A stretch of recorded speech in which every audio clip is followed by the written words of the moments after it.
नमस्कार, आप देख रहे हैं न्यूज 24। मैं हूं विपनेश माथुर। हरियाणा में चुनाव के 4 मुद्दे हैं: किसान, जवान, पहलवान और नौजवान। और इस बार हरियाणा का चुनाव जिस माहौल में हो रहा है, उस माहौल में बीजेपी इन 4 मुद्दों पर विपरीत माहौल का सामना कर रही है। दूसरी ओर है 10 साल की बीजेपी सरकार के खिलाफ एंटी इनकम्बेंसी, और एक तीसरा पहलू है कांग्रेस के पक्ष में दिखाई देता माहौल। इस बीच बड़ी खबर यह है कि जिस दिन हरियाणा का चुनाव होना है, यानी 5 अक्टूबर को, उसी दिन केंद्र सरकार किसान सम्मान निधि की 18वीं किश्त जारी करने जा रही है। लेकिन सवाल यहां पर यह है कि क्या किसान सम्मान निधि उस डैमेज कंट्रोल को कर पाएगा? देखिए 5 को वोट, फटाफट खाते में पैसे खटाखट। ये जो एक लगातार एक मुखौटा पहन करके, किसानों का मुखौटा पहन करके पंजाब के किसानों पर चढ़ाई करने शुरू कर दी।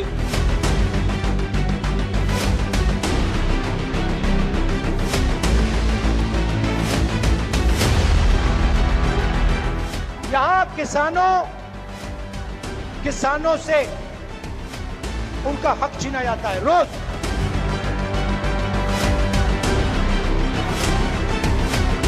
किसानों के जो लॉज हैं वो मुझे लगता है जो रिपील हो गए हैं वो फिर से लगने चाहिए। हम कंगना रनौत और बीजेपी के तमाम एमपीओ को चुनौती देते हैं, हरियाणा की सरकार जो कांग्रेस की बनेगी उसके बाद इन 3 कानूनों को वापस ला के दिखाएंगे।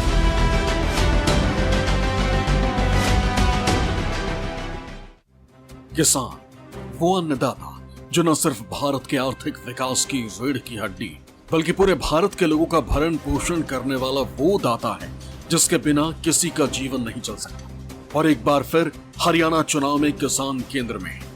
किसानों के सहारे सभी दल चुनावी वैतरणी पार करने की जुगत में लगे। क्या बीजेपी और क्या कांग्रेस, दोनों ही दल अन्नदाता को अन्नदाता से अपना भाग्य विधाता बनाने की कोशिश कर रहे हैं। हरियाणा चुनाव की रणभेरी बजते ही अब बीजेपी को अन्नदाता की याद सताने लगी। वो अन्नदाता जो कभी दिल्ली की सीमा पर सरकार के खिलाफ आवाज बुलंद कर रहा था, वो किसान जो अपने हक की एमएसपी मांग रहा था, वो किसान जो नए किसान कानून को वापस लेने की अपील कर रहा था। 5 अक्टूबर को हरियाणा में विधानसभा चुनाव का मतदान होना है, लेकिन इसी दिन केंद्र की मोदी सरकार ने किसान सम्मान निधि की राशि जारी करने का ऐलान कर दिया है। दरअसल 5 अक्टूबर को किसान सम्मान निधि की राशि जारी की जाएगी, जिसमें किसानों के खाते में 2000 रुपए डाले जाएंगे। इस ऐलान ने हरियाणा की सियासत को गरमा दिया। दरअसल इसे बीजेपी के डैमेज कंट्रोल के तौर पर देखा जा रहा है, क्योंकि बीजेपी के नेता लगातार किसान कानून को लेकर बॉर्डर पर बैठे किसानों के लिए विवादित बयान देते रहे, और इनमें से 2 मुख्य चेहरों ने हाल फिलहाल में किसानों को लेकर जो बयान दिया, उसने बीजेपी की चिंताएं बढ़ा दी। ये जो एक लगातार एक मुखौटा पहन करके, किसानों का मुखौटा पहन करके पंजाब के किसानों पर चढ़ाई करने शुरू कर दी। हमने 1 साल तक वो भी भुगता नहीं भुगता, लेकिन उसके पीछे मंशा क्या थी? सरकार को अस्थिर किया जाए, कैसे सरकार को उखाड़ा जाए, हरियाणा सरकार को कैसे उखाड़ा जाए, केंद्र सरकार को कैसे उखाड़ा जाए। जो लबादा पहने हुए थे किसान नहीं थे। किसानों के जो लॉज हैं वो मुझे लगता है जो रिपील हो गए हैं वो फिर से लगने चाहिए। हो सकता है कंट्रोवर्शियल हो जाए, लेकिन मुझे लगता है किसानों के हितकारी लॉज वापस आने चाहिए और किसानों को खुद इसकी डिमांड करनी चाहिए। सिर्फ और सिर्फ कुछ एक राज्यों में जो है उन्होंने उसको लेकर जो है आपत्ति जताई थी। मुझे लगता है कि उनको, मैं हाथ जोड़ के उनको विनती करती हूँ कि सब किसानों के हित को ध्यान में रखकर जो है वो लॉज जो है वापस।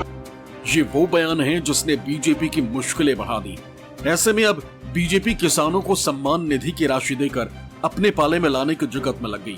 दरअसल अगर 2024 में हरियाणा में जारी किसान सम्मान निधि की किश्तों को देखें, तो 28 फरवरी 2024 को 2000 रुपए की पहली किश्त जारी की गई। फिर 18 जून 2024 को दूसरी किश्त जारी की गई, और अब 5 अक्टूबर को तीसरी किश्त जारी की जा रही, जिसने सियासत को गरमा दिया, क्योंकि 5 अक्टूबर को हरियाणा में मतदान होना है। हरियाणा में खेती करने वाले किसानों की तादाद ज्यादा है। बीजेपी की नजर इसी किसान वोट बैंक पर है। पिछले कुछ वर्षों की बात की जाए तो देश का किसान, खासकर पंजाब और हरियाणा का किसान बीजेपी से नाराज चल रहा है, और ये बात साफ है कि बिना किसानों के हरियाणा में बीजेपी सत्ता में वापसी नहीं कर सकती है। और यही कारण है कि बीजेपी ने किसान सम्मान निधि के रूप में एक बड़ा दांव चला है। उधर कांग्रेस लगातार बीजेपी पर किसान विरोधी होने का आरोप लगा रही, साफ कह रही है कि बीजेपी का किसान विरोधी डीएनए है, लेकिन कांग्रेस किसानों के साथ अन्याय होने नहीं देगी। इनके सांसद ये बयान दे रहे हैं कि टाइम आ गया 3 काले कानूनों को दोबारा से लागू करा जाए, और हरियाणा में चुनाव बीजेपी के जीतते ही दोबारा लागू करेंगे 3 काले कानून। ऐसे बयान इनके सांसद कंगना रनौत दे रही हैं।